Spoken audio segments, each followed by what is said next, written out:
this. We've been talking about lands and everything, how some 98% of lands can't be registered. Well, this morning, this is because of a statement made by Justice of the Court of Appeal, Justice Alexander Osei-Tutu, who's joined us on the phone. When Justice Alexander Osei-Tutu, thank you very, very much for joining us this morning. You're welcome. Great. So, we're looking at the story on the front page of the Daily Graphic. The story that says that over 98% of lands in the country cannot be registered with a title, and the situation makes it extremely difficult for purchasers to properly secure such lands, leaving them vulnerable in land disputes. And a Justice of the Court of Appeal made that session explain that only the Greater Accra region, some parts of Kumasi, Kaswa, and its environs had been declared as registration districts. Help us understand what the challenge is. Why can't over 98% of lands be registered? All right. Thank you very much. Let me put this in context. Please do. I never said they cannot be registered, but they can they can't register their title. Okay. This means that I'll have to go back to history. Please do. Yes. In 1962, we had the Land Registry Act, Act 122, where people were expected to register their land.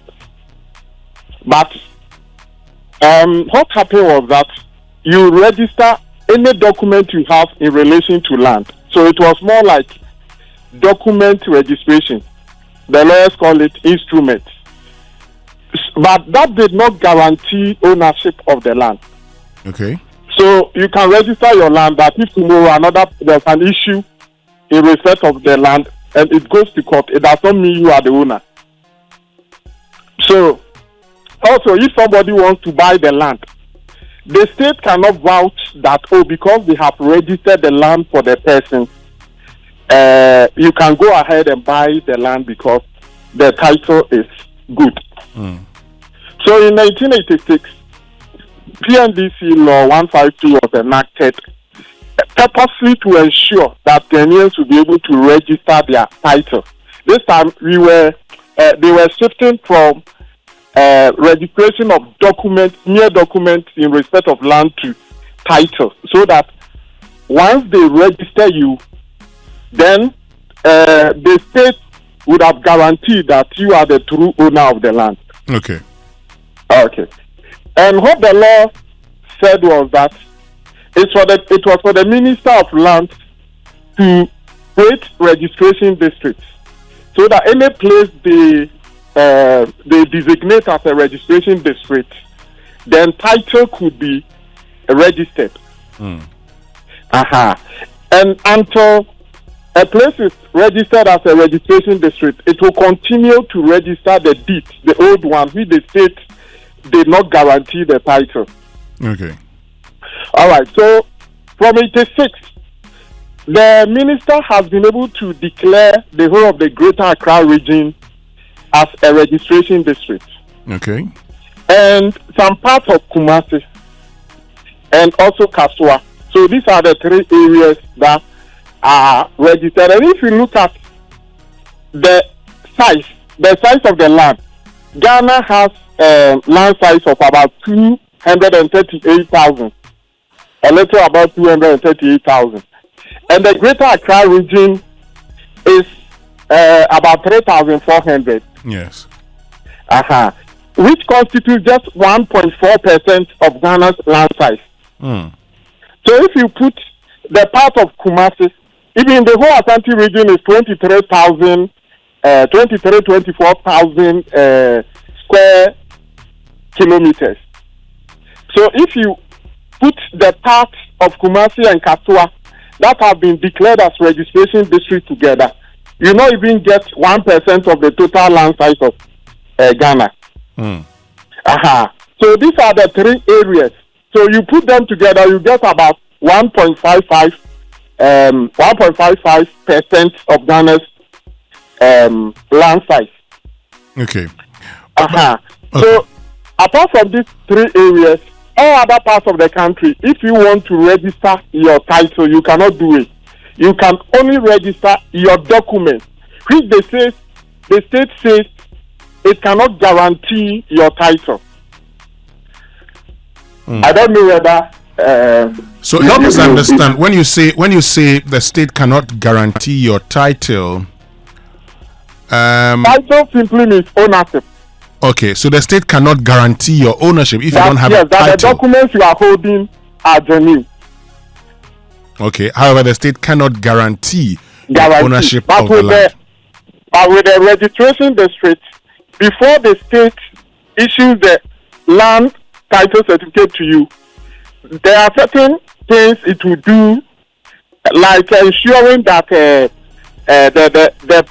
land, they use a cadastral in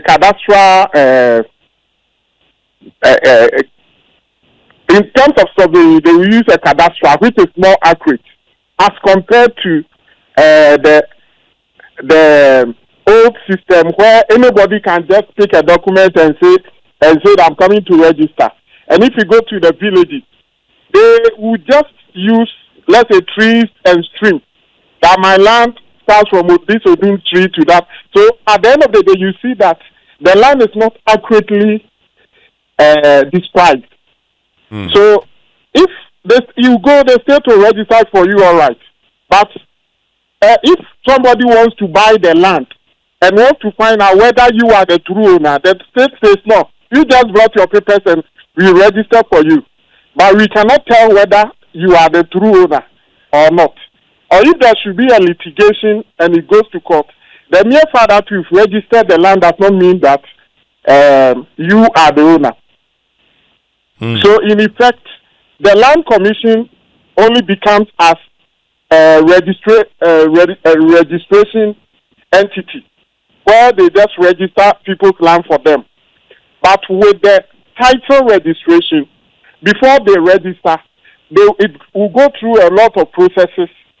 It will be published in the papers for anybody who has an interest to come for it to be resolved. So it is more like the state is saying that for this one we can vouch. And if you look at the law, Section 119 of the Lands Act, it says that if your land is registered under the title registry, you will get an indefeasible title, meaning that your title cannot be impeached or attacked. But that is not so in respect of the other registration across the country. I'm just curious. Yes, You've and talked my about worry is that this law has been in effect for 40 good years, and only 3 places, 1986. And if for 40 good years we've not gone even beyond 2%, then you see that it's a serious thing that we need to talk about. Yes. What's causing the delay? Why are we not having to be able to go, to register titles in the whole country? I think one is logistics. The Lands Commission will have to get officers and competent people to man the offices. That is one. And 2, education. And 3, lack of the political will. It's like it will take a lot. It will demand some substantial stamp. And I believe that if we have started, we as a nation, we say that we want to get the whole country registered under title registry for 10 years. We can decide that 1 year we tackle a particular region, the following year, and by 10, now we have 16 regions. At most 15 years, we would have finished with the registration, the entire country. But here's the case where 40 good years, we have not gone, we are just 1.55%, less than 2%. So if we are to go at that same pace, how many years do you think we can use to get the whole country covered under the title registry?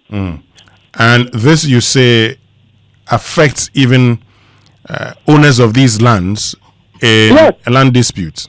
Yes, because if somebody is in Takrade and he thinks he has registered his land, and there's a dispute, it goes to court, and the court says that, no, your title is not state guaranteed. At the end of the day, judgment is given against the person. You will not understand. You will think, I have all my documents, all these for 20, 30, 40 years. What is the court saying? So it's creating a lot of misunderstanding and disputes.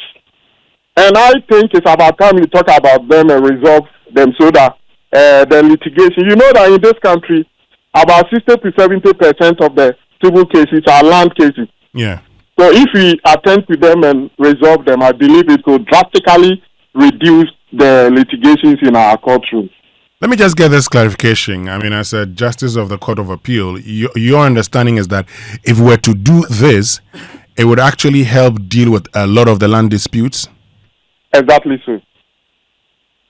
Justice Alexander Osei Tutu, thank you very, very much for joining us this morning. You're welcome.